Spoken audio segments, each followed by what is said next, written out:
So, excuse me. Round two. And one-handed-ish. It's actually going along pretty good. I'm trying to make a Japanese-style sailboat. It was a nice piece of wood that I found. Figured keep me busy, keep my arms going, keep me warm. I'm out of my backpack, so... But yeah, this is life. I promise to be safer. I'm not going to... I promise to be safer. Yes, I'm in the exact same location. I used Coca-Cola and 2 bottles of water and 4 sticks to scrub this place, and I gotta rinse it off again in the morning. But yeah.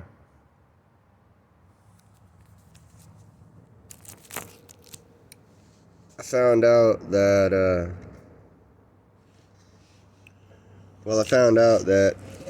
everybody that was sitting here telling me I have everything to live for, the crisis line, sitting here telling me that people are going to be calling me, try and help me out, figure out what's going on.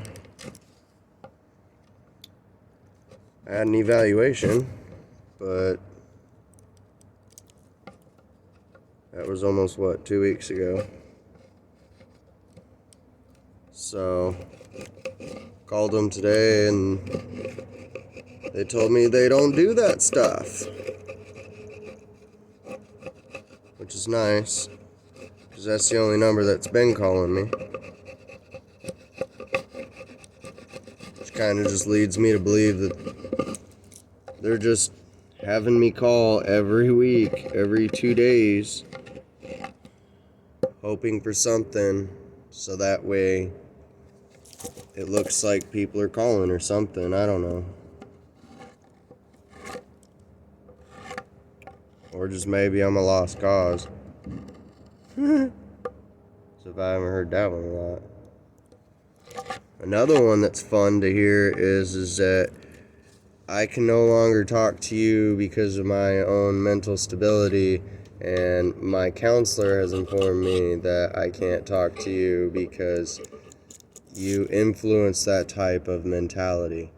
And I'm over here going, I didn't have to come and sit with you for 5 damn hours, because nobody else would, and talk to you while I'm going through my own crap, and I got another friend that was needing some help anyways, and because I sat there and talked to you, I was screwed to walking from Sleater Kinney, if you're local, all the way to exit 93.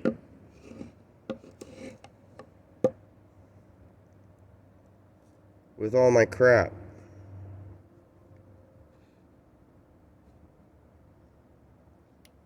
So that was fun. At least I got to help that person out. Very old friend of mine. Having a hard time, and I don't mind helping out. As a fellow person on this earth, I do have a cape that I throw on. It's called Captain Save-A-Ho, or Captain Save-A-Ho Therapist, or just Ho. But I go by a different name there. Captain Save-A-Ho, you throw it on, and somebody's stuck in a mud hole, or needing a push, or needing an extra pair of hands, or whatever. You need some help. You help them out. Captain Save-A-Ho Therapist is, obviously where you throw your cape on, and you run over there, and you get your ear talked off for a while. But that's honestly where I get my enjoyment, is out of helping other people. Hope this thing's still recording. Sweet. But to sit there and be told that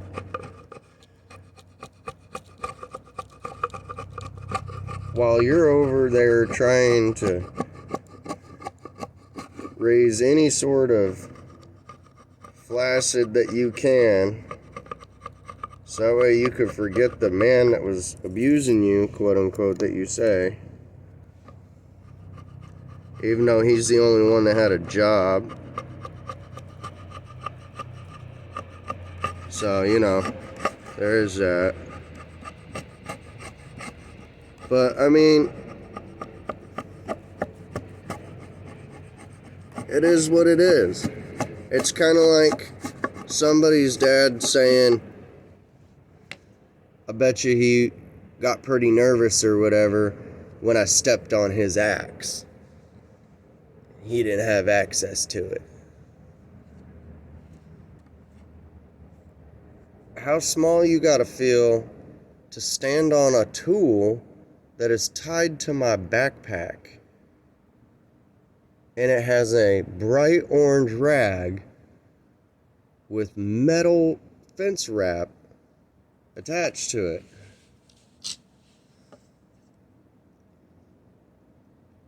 So as to not cut anyone, and so that way, it's orange. So that way you see it. So that way you don't do this. But what he doesn't understand is the baseball bat that was sitting next to me on the couch. This knife that was sitting in front of me. This hatchet that was sitting on the coffee table. This knife that was sitting on the coffee table. This knife that was sitting on the couch next to the pillow that I used that night. Because I didn't even feel comfortable sleeping in bed. So when people are done feeling like they need to puff out their chest, like they're gonna intimidate me, what you need to realize is that I was abused as a child. When adults were a lot bigger than me. When I couldn't defend myself. When I couldn't say no. When I couldn't say stop. When I had nobody that would believe me when I told them what was happening.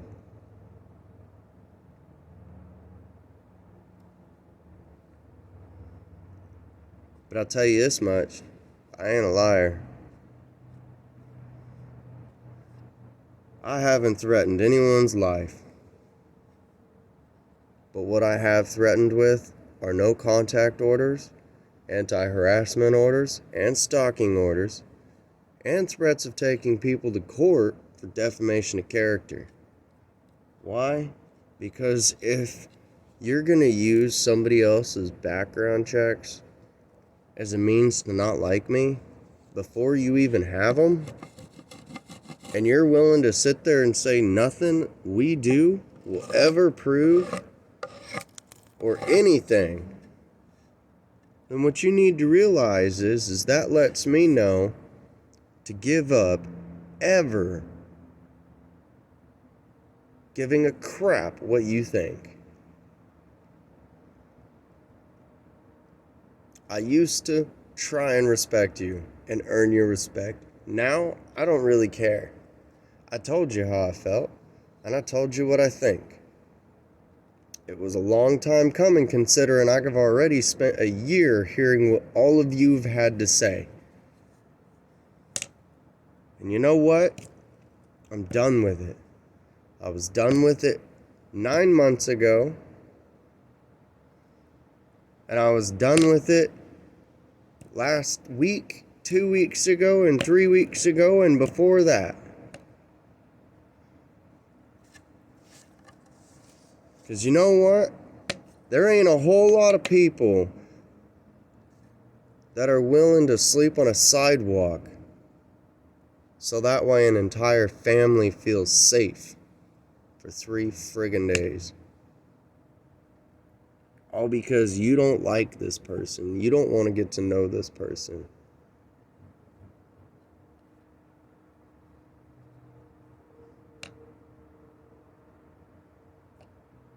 I mean, what did I ever do? What, because I'm not in my kid's life? I haven't had a stable place to live in 14 years because I keep getting into stupid relationships where not even my health is in the question, let alone me having a mailing address that's actually valid and not connected to my work. Something everybody seems to forget. My driver's license had my old place of employment as my residence.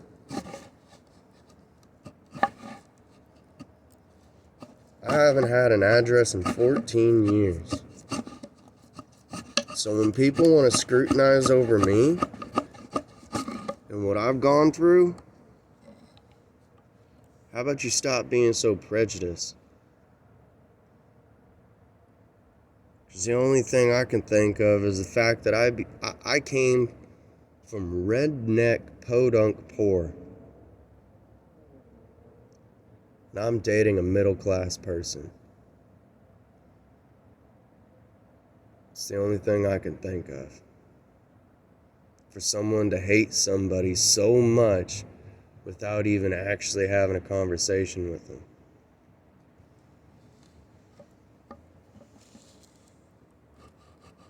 And by the way, I don't appreciate the fact that my animals, my children, came back and they're scared. They weren't scared when they left. My poor baby girl Coco is now underweight, and that is unacceptable. My Lucy, who is very loving and nurturing, is scared by the slightest of noises. That is unacceptable. I don't know what you all did to my children, but if it's anything that's going through my head, then I am happy that I cut ties with my kids before you guys were able to get to them too.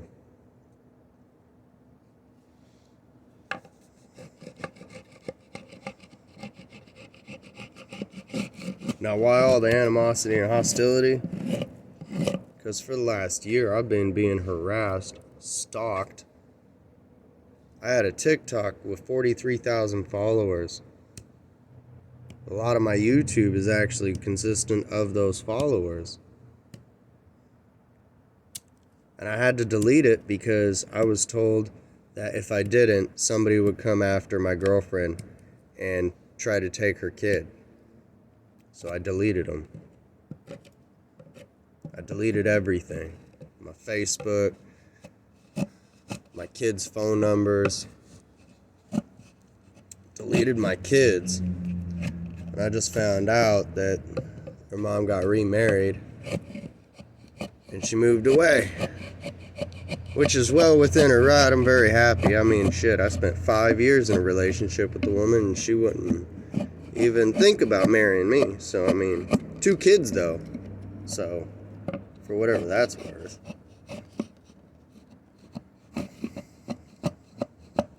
I ask how they're doing. And I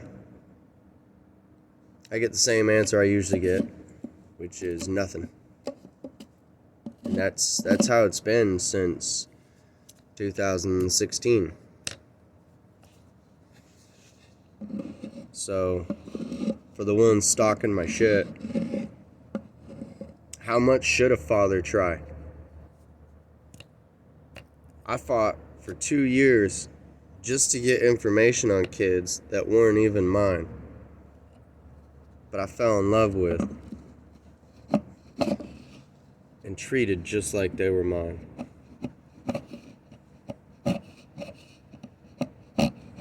Had 2 kids with him. with their mother.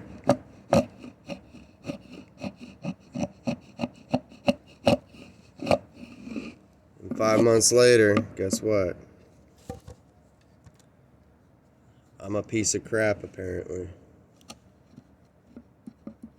I'd love to talk about it, but I really don't want to.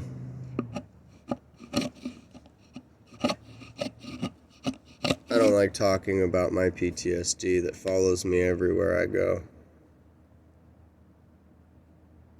Because not all PTSD is bad. It's not always bombs and explosions and people coming up behind you. Sometimes it's watching your kids play right in front of you. And you want for the life of you to reach out and touch them.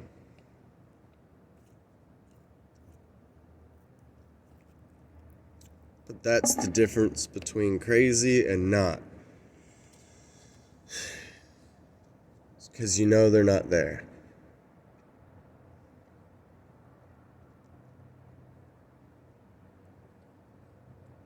And it kills you every day because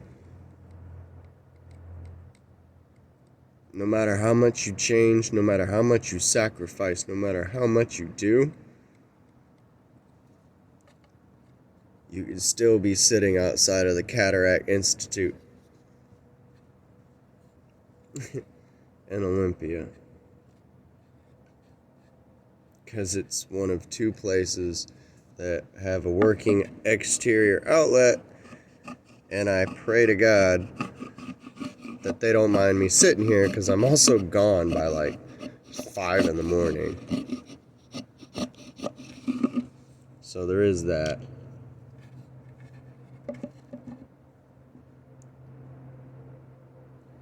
Everybody keeps saying it's going to get easier.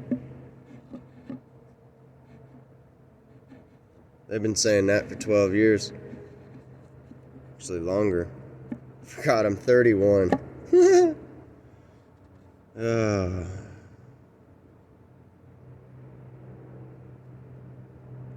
They've been saying it for about 18 years.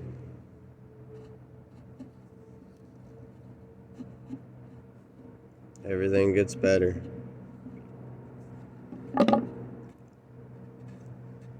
And how are you supposed to work on it getting better when you need a physical address and a mailing address to get a job? You need a rental history to get a mailing address, or actually to get a physical address. And you need a physical address to get a mailing address. So let me repeat that. You need a physical address to get a mailing address. You need a rental history, so that way you can get said physical address.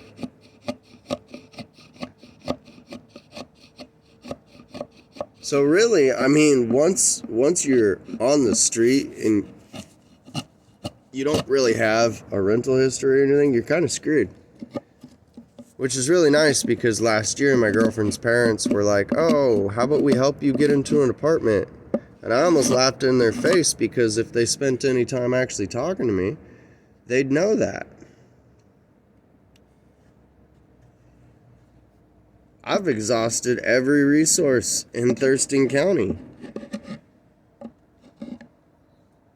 The worst part is I actually haven't even gotten help from any of them.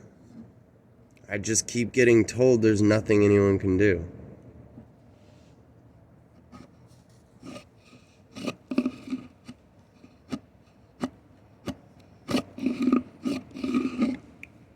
So that's my life.